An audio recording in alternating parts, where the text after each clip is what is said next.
Welcome to the SDA Housing Podcast, brought to you by NDIS Property Australia. Before starting this episode, we need to provide a general disclaimer. Information contained in this podcast is general in nature only. It does not take into account the objectives, financial situation, or needs of any particular person. You need to consider your financial situation and needs before making any decisions based on the information in this podcast. And you should consider seeking independent and professional advice for your personal circumstances. All right, let's begin. Hello everybody, my name is Min and I'm your host from NDIS Property Australia, and you listen to the SDA Housing Podcast. Our show expands, highlights, guides and brings awareness about all things SDA in this ever-changing NDIS world. Today we have a repeat speaker, Mr. Brad Fuller. Brad, how are you? Good, Min. How are you? Good. Today's topic is SDA Apartments and engaging an SDA provider. Brad, your thoughts on how different it is in engaging a provider for apartments versus houses? Is it the same or different? And all paperwork and all marketing? Is there much of a difference, or is it exactly the same process here for you?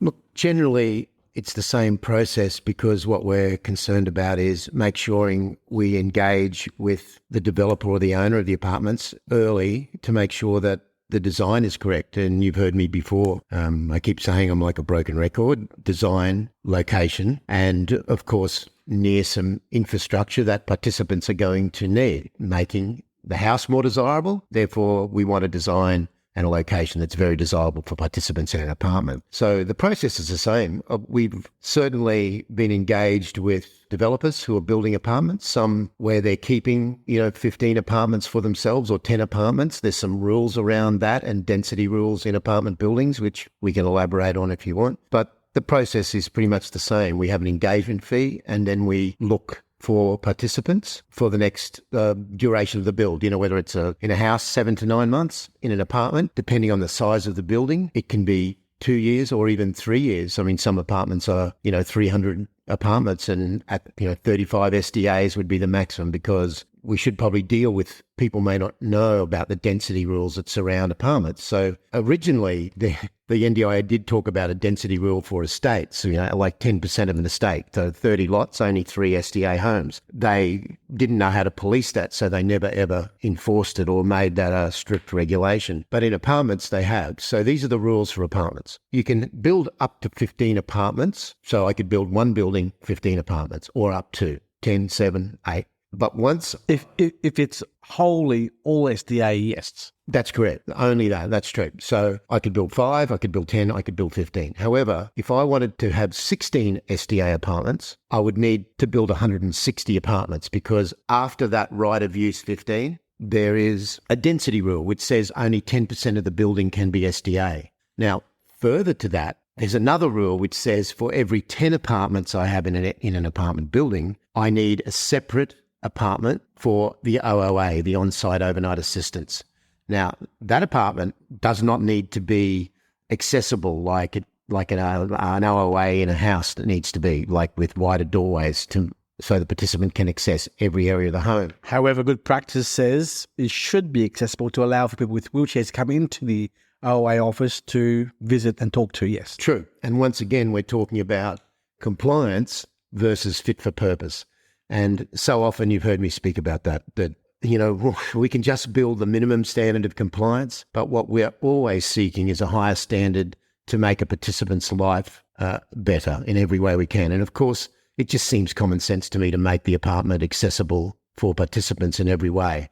But there is no compliance. But if you were a developer with participant-led, participant-first thinking, you would certainly make that the OOA accessible.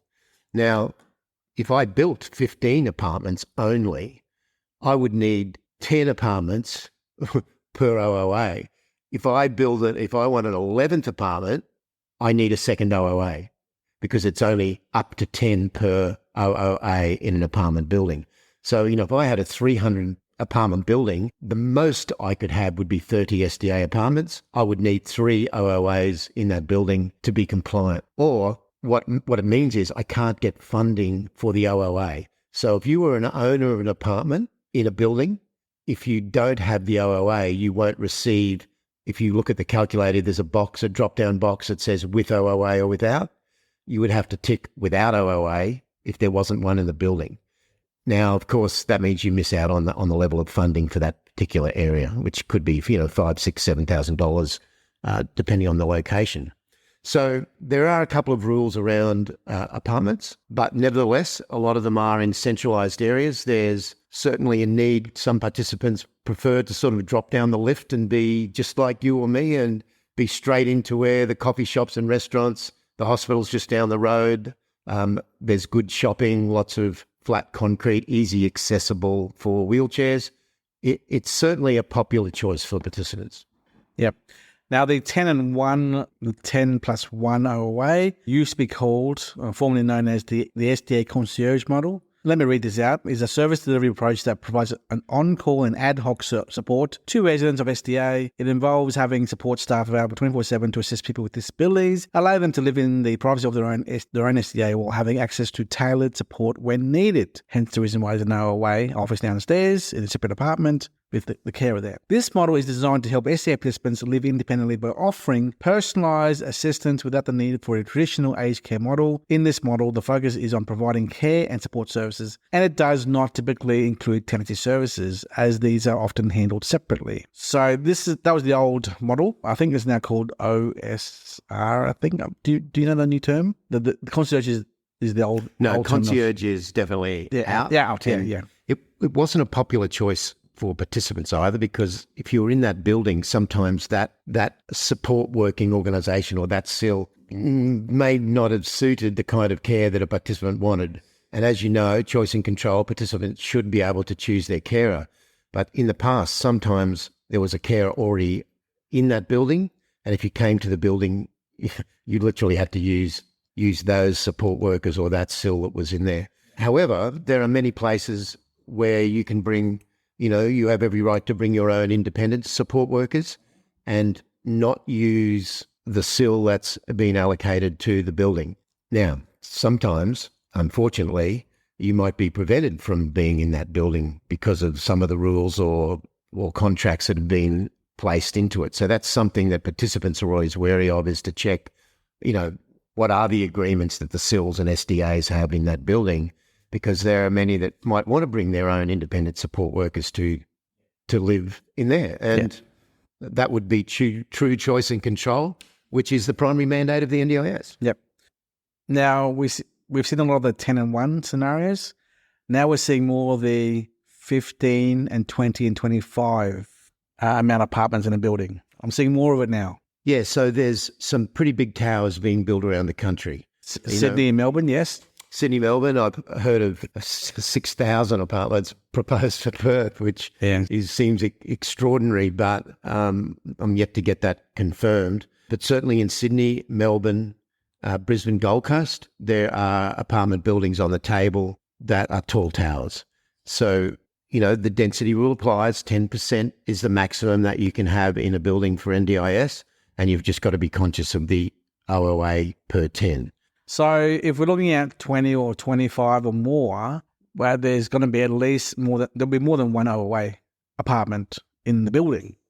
So 15 and 2, 20 and 2, it allows for 2 separate SIL services on site, being 10 and 1 in theory and 10 and 1 as well. But also, as you said, Brad, participants can bring their own supports without relying upon the on-site care. This obviously means choice control, Brad. We've seen this happen with Brendan Wolf's story in the background as well in the past, using independent support workers, right? But there's one caveat here, and that is if you're not using the OOA SIL service on site, the investor does not qualify for the additional OOA SDA income to your investment property. Correct. That is the compliance rules. However, once again, we would talk fit for purpose, or, we're doing this for participants. So we want to be able to, hopefully, investors would not focus completely on that OOA money. We would want to think that the participant has his choice and control for the support workers that he chooses to have. And whether or not there was an OOA payment or not, we would hope no one would say no to that person coming to the building. However, I understand the commercial consideration. But that number there, Brad, is only $7 or $8 grand. That's all it is. It's not a big chunk. So instead of being $95,000 as a IL or FA scenario, it's $7-8 grand less than that. That's all it is. So Yeah, it's look, a small investors amount, just need to be aware of Yeah. and it just depends on your motivations. If we're all in it to make sure that a participant can lead their best life and provide the best accommodation, certainly apartments are safe, and they have, an environment where most of the time they can live on their own with apartment funding.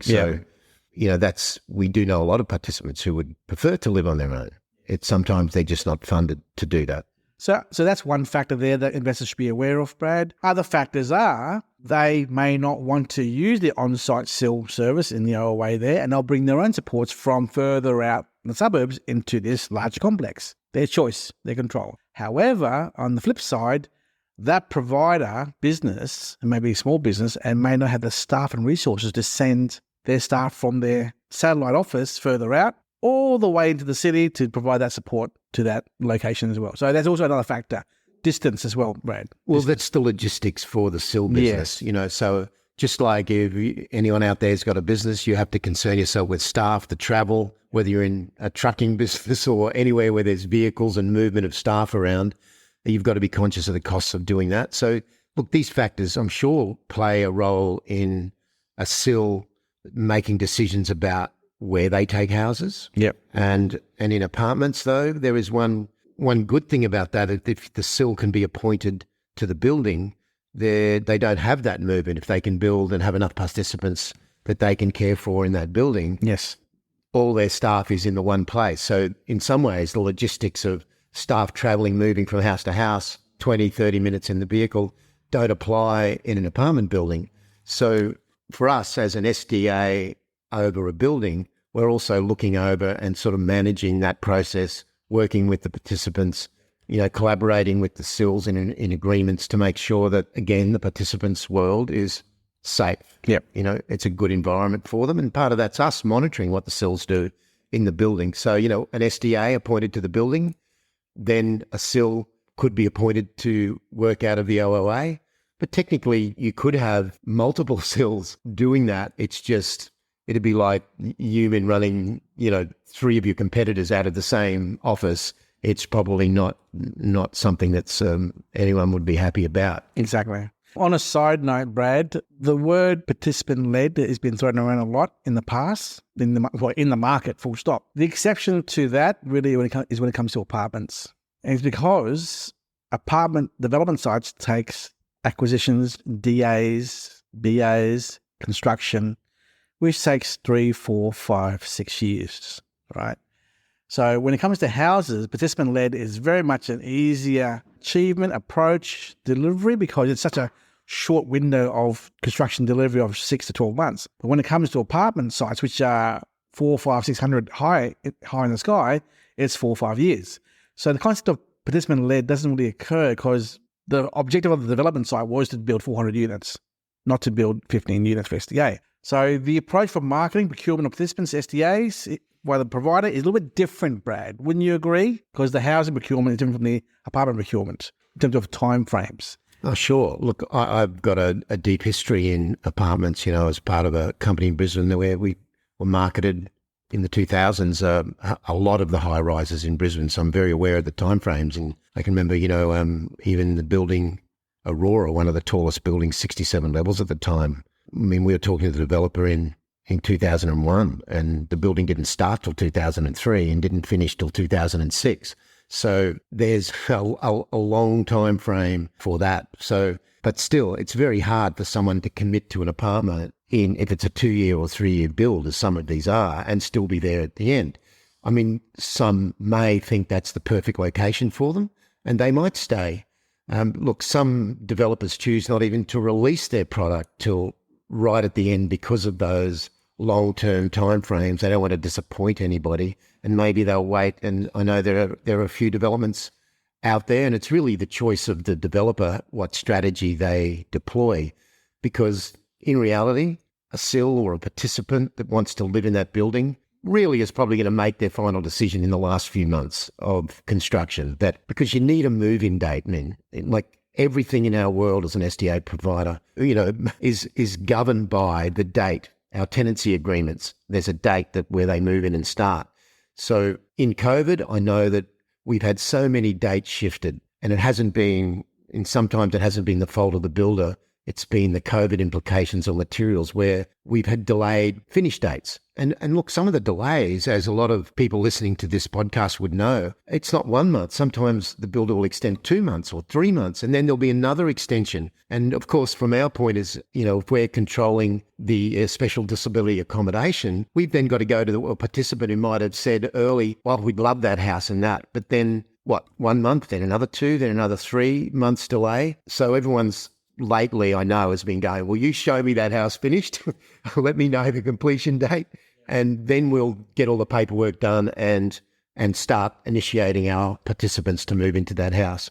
So I know in apartments it's the same, and probably more so in an apartment because the time frame is longer. So we do see choices being made in probably the last 4 to 5 months of the build, or even in the last couple of months, because there's so many variables in an apartment. There are hundreds, many more than in a house. And so timeframes can also shift in that. So some developers opt to just release the apartments at the end or within a few months, because we still need a few months to do paperwork with participants, with sills, get everything organised for a move into the building. And look, I've been there when buildings hand over. It's not as simple as a house either. There's thousands of little things in a building that need to be checked and signed off on across a tower. So you talk about paperwork and process and timeframes.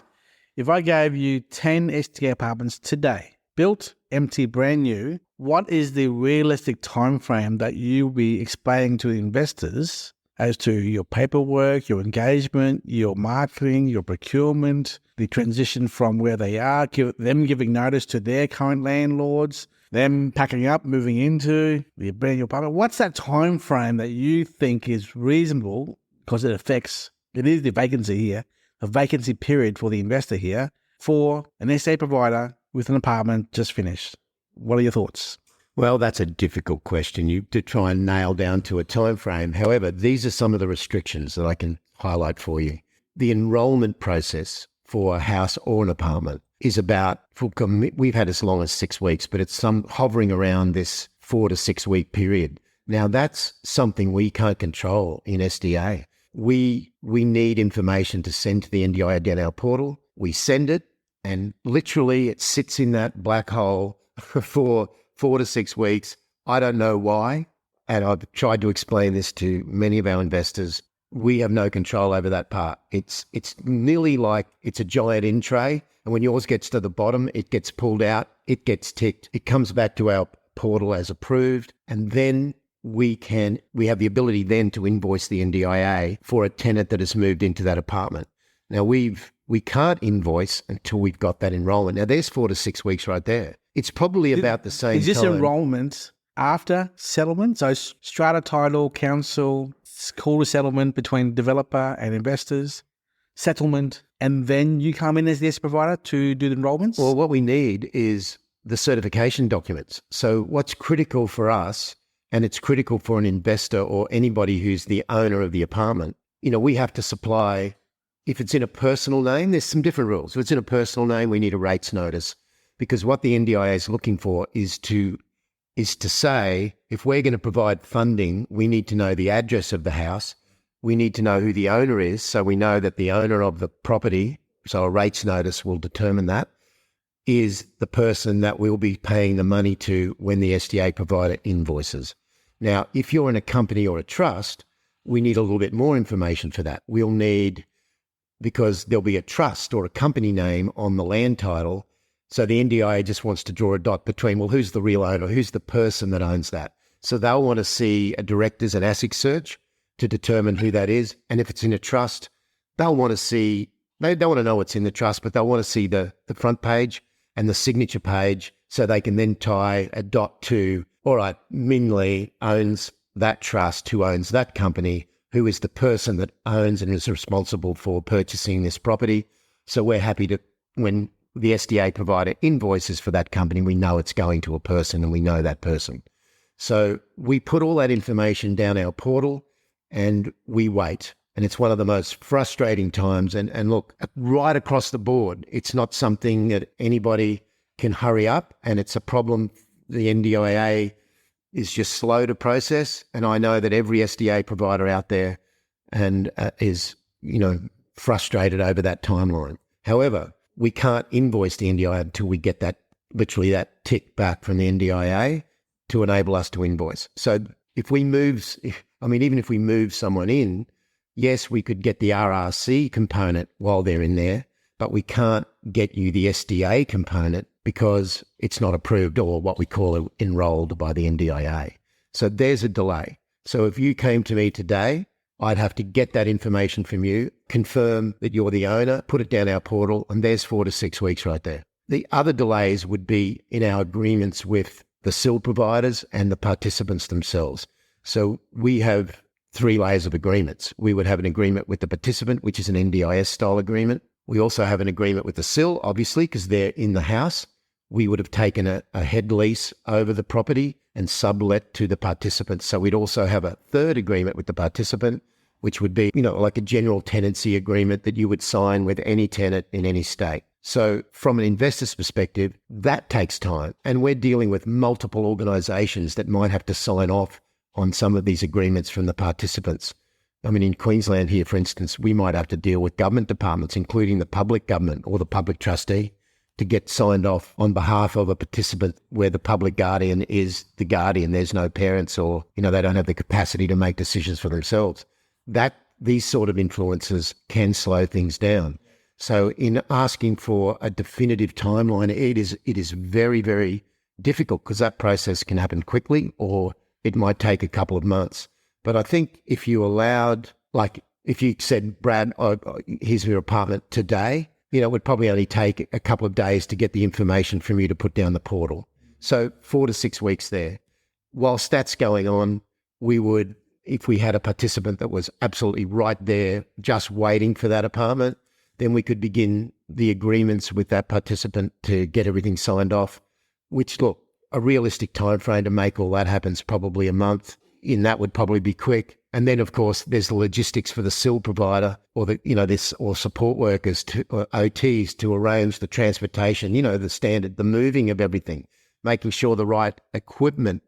An OT would probably come out and inspect the apartment to see what equipment's needed in there. Do we need a hoist? Do we need to put, a hoist in the ceiling, because there'll be provision for that if it's a HPS apartment.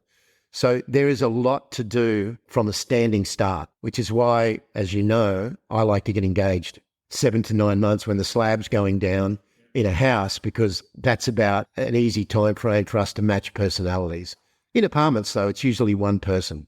So normally it would be a person funded to live in an apartment on their own, and we do like the designs that have 2 bedrooms, because that enables either independent support workers to have a place, but more importantly, friends or family to stay over. A second bathroom.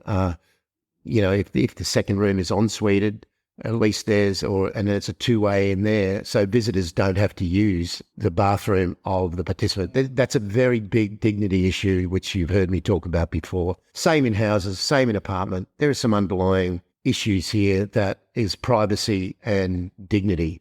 So if the apartment designs, we wouldn't take on an apartment, just like we wouldn't take on a house that was in the wrong location, where we considered demand was low, or the design was something a participant wouldn't want to live in. So look, a lot of the guidelines for us are the same. Just a few different logistics in apartments. Yep. So at the moment, Brad, we have a few buyers who come to us who are keen on the completed stock we have in Parramatta, Sydney, in the suburb called St Mary's, which have just finished, built and settled, ready for resale. And then also in a month and a half from now, another site in Maryland's in Parramatta as well. So obviously some of our buyers are wanting to talk to a provider like yourself. They are able to talk to you, I assume, while they're assessing their steps moving forwards to lodge EOI do contracts. Is that correct? Yeah, absolutely.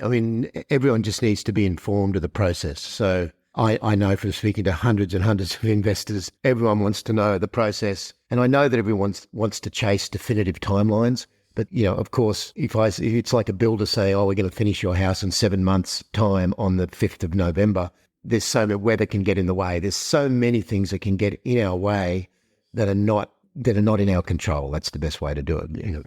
I guess it's also often hard to fulfill every single investor in that building if there's 15 or 20 of them, in theory, and then participants are going to choose whichever one they want to choose. And you can't really control that, can you, as a provider? Because they're going to inspect type 1, type 2, type 3 design, and they'll choose what they choose. That's also another challenge as well. If you have a lot of empty apartments on site, and you're going to, Well, it depends on, as I said, on the developer and when they release them. Like if we've been given time, but in apartments, it's very difficult to do inspections. Unlike a house, we could probably get an OT through before the driveways go in. We can't get a wheelchair in until the driveways go in. In an apartment building, until the lifts are working. Yes. And of course, there's so many restrictions for work health and safety to get into those apartments in a time frame that's months in advance. I know, but my point is, if there were 20 apartments with the same floor plan, with the same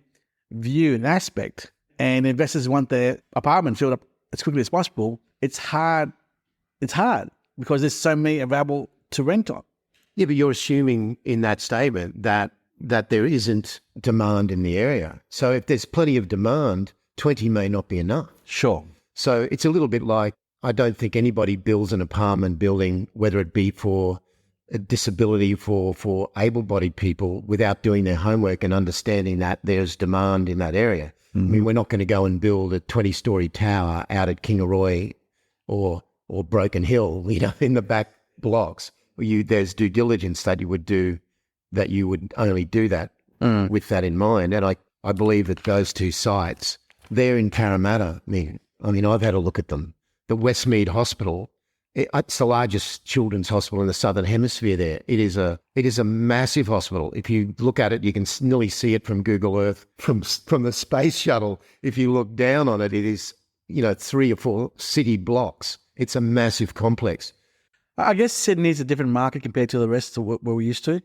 Sure. Because the population of Sydney is 5.3 million, and there's been lack of SDA housing being built the last 4 or 5 years in Sydney. Because of the cost. Yes, because of the cost, and also the fact that most participants in Sydney, I assume, would be in the legacy homes, group homes, and family homes. So the old argument, they stay in their little area because that's where their family are.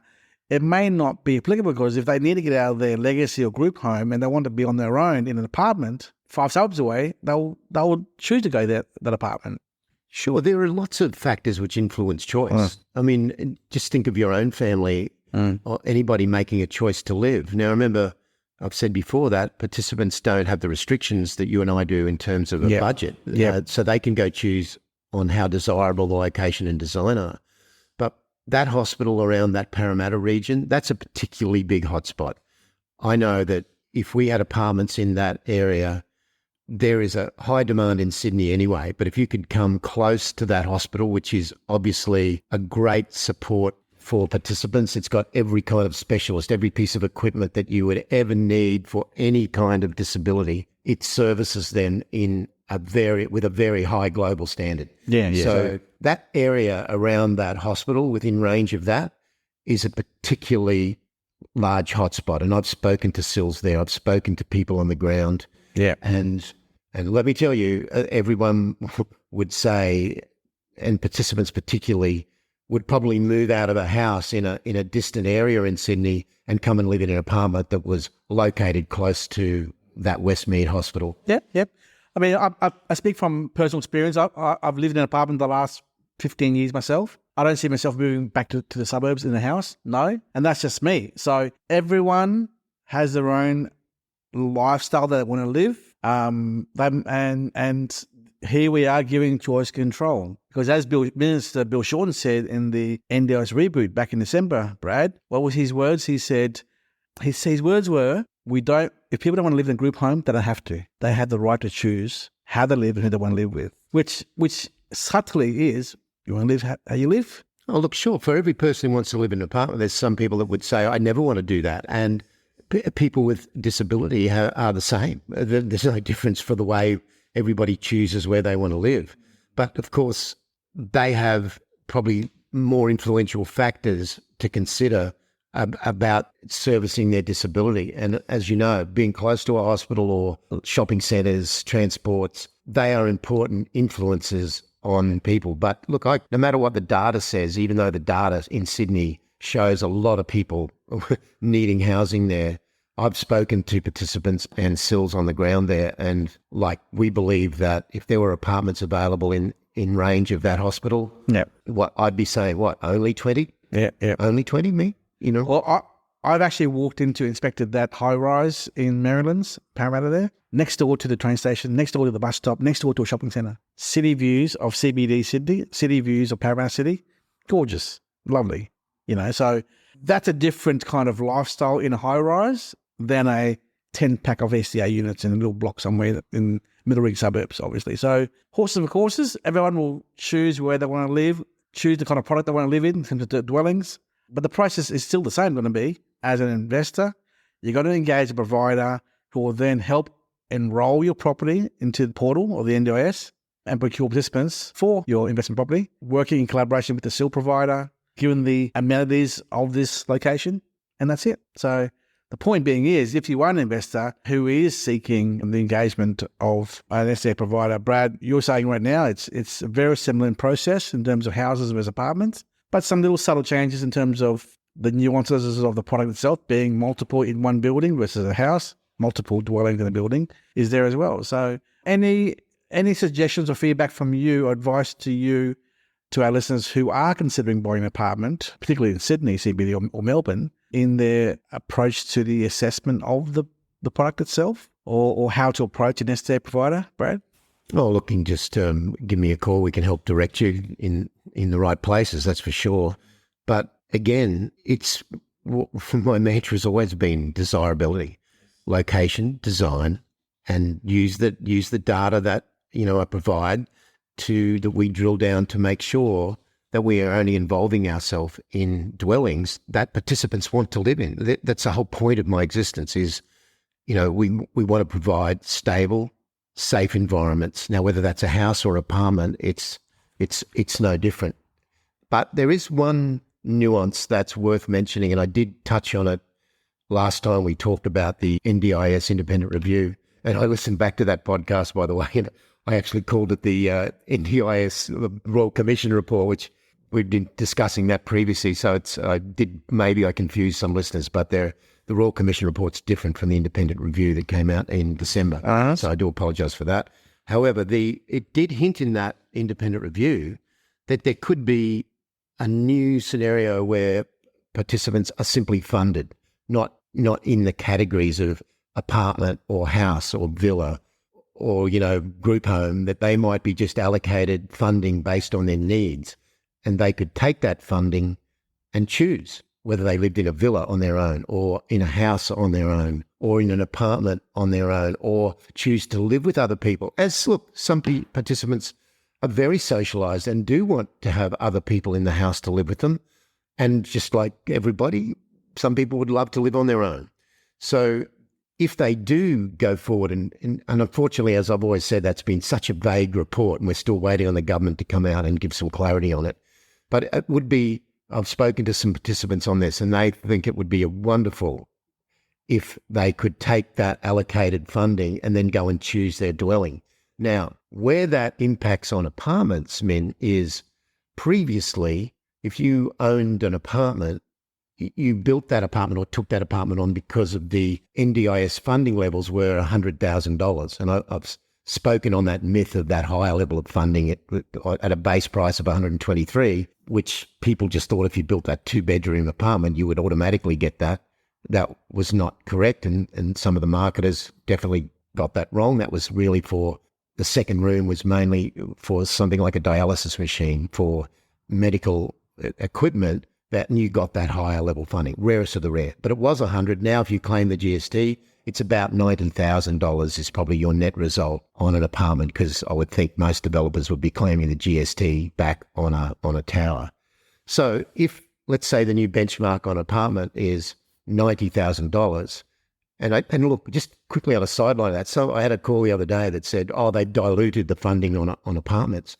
They didn't dilute the funding. It's still $100,000 roughly in most areas for an apartment funding. What they did was introduce a new thing called, did you claim the GST credits? Because the government's come out and thought, well, you can't double dip.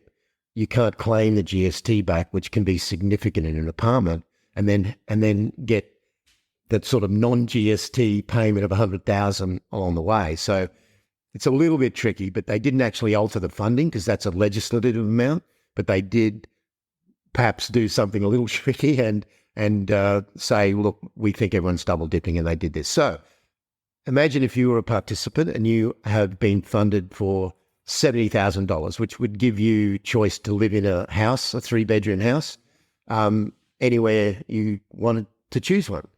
Or the biggest restriction in the past has been a participant, if they weren't funded for $100,000, now $90,000, investor would say no to, say, an improvability person at $27,000. They were taking a commercial view to it, which, as I've said before, there is a balance in that.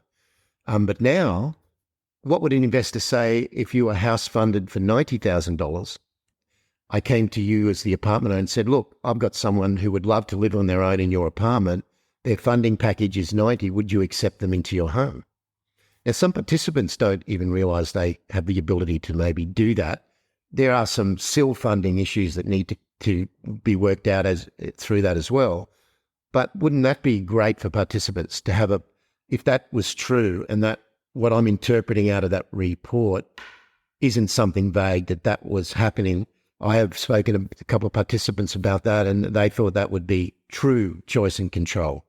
And for an apartment purchaser, that might also open up the world that there would be suddenly a lot more people eligible if they were willing to accept maybe $70,000 in that apartment, which would still be a fantastic return commercially. But now you're helping cater to people and give them true choice and control. That would be a great scenario in my mind, that if we could get investors to do that. So as a backup plan for an investor in an apartment, that can happen. Yep. Yep. Wonderful. Brad, thank you so much for coming into our office today to talk about apartments and engagement of an SDA provider for apartments. As we roll out more and more delivery of product to the market in Sydney and Melbourne this year, we would urge people to just consider the options, be aware of the pros and cons, comparing the houses to apartments, and that people should consider, because the truth be told is 50% of construction of SDA in the market is houses and 50% is apartments.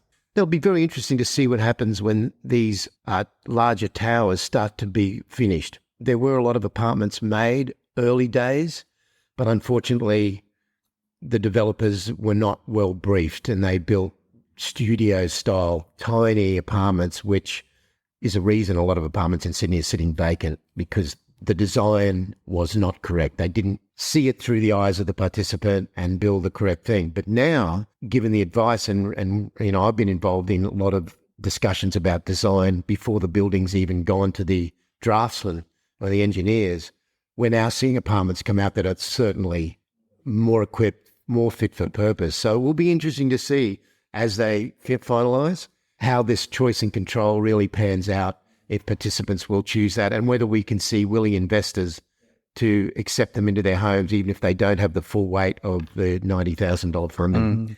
Well, as you said, design and desirability is a big important factor, as you claim to be, but there's only so much design or redesign you can do to make a design nice. But my opinion is, as we see the future of apartments around Australia be rolled out, look for the top of the range kind of apartments, the 5-star luxury resort high rises, which has everything in it. They're the ones we are working on in our business here, which are big developers in Melbourne, which really stand out from the rest of the crowd. So there's the old 5-pack, 10-pack apartments in a suburb somewhere of apartments, yes. There's the high rise of 200-300 apartments in a location somewhere in Sydney or Melbourne Metro, yes. Then there's the luxury 5-star resort kind of apartment high rises, which is the bee's knees, the blue chip of all products for SDA. And I think that is where the future is going to be for SDA apartments in the long run, as you see more and more developers outlay more resources and money and vision to deliver a high-end apartment lifestyle product for participants. And that, truth be told, Brad, is what people really want long-term. The desirability of living in that kind of lifestyle right there, where you have rooftop, whatever, and sky decks and pools and gyms, all that kind of stuff on site. That is the future of where you and I both agree will be the future of apartments. And we hope to see more of that being designed, built and delivered to the marketplace in the next 5-10 years as well. Yeah. Look, I'm getting a lot of calls from developers right on this subject at the moment, where everyone's trying to understand if they build them, will it be a desirable product for participants? And if you think about you mean if they build it, will they come? Well, look, I think everybody will come because everybody's looking for a product that they feel great about, and I call it desirability, right? But, yes. But you know what? It always comes down to the design and the location. It always comes to that. I mean, if you're looking for an apartment, if you were right in the CBD main street and that's the lifestyle you wanted with the gyms and pools, and I mean, a lot of people in the early days of when we were doing apartments, they calculated that their gym membership and they're going to the movies and having to hire venues out for people with parties or whatever, the sky decks, the gym, all of that combined, they worked out it was sometimes a similar payment. And of course, the loss of transport. You didn't have the transport into the inner city where they often worked. So they're just normal factors that probably influence everybody. And CBDs have always got hospitals there. And usually the biggest ones are surrounded close by in the CBDs. So I'm not 100% sure. I'm a bit like you. I think that for every participant that chooses a house, I think there'll be participants that would still love to live in that vertical city, as we call them. Yes. Brad, thank you so much for your time. Appreciate it. And I'm looking forward to hearing more of your thoughts as the year rolls out ahead, and we see what happens from the commission with their feedback with the review. Yeah. The independent review, not the Royal Commission. Sorry. Yeah, my bad. I made that mistake as well. It's not the independent review. It's the review, the NDIS review. Because it's not independent. Well, it is. They call it's biased. Well, it's certainly headed with the independent is the word they use in the review. But thank you so much. Bye-bye. Bye-bye. We hope you enjoyed this episode. Please make sure you are subscribed and following us so you can keep in the loop with all of our upcoming episodes. We would really appreciate it if you could leave us a 5-star rating, a written review, and to share this podcast with those that could benefit. Until next time, catch you on the next episode.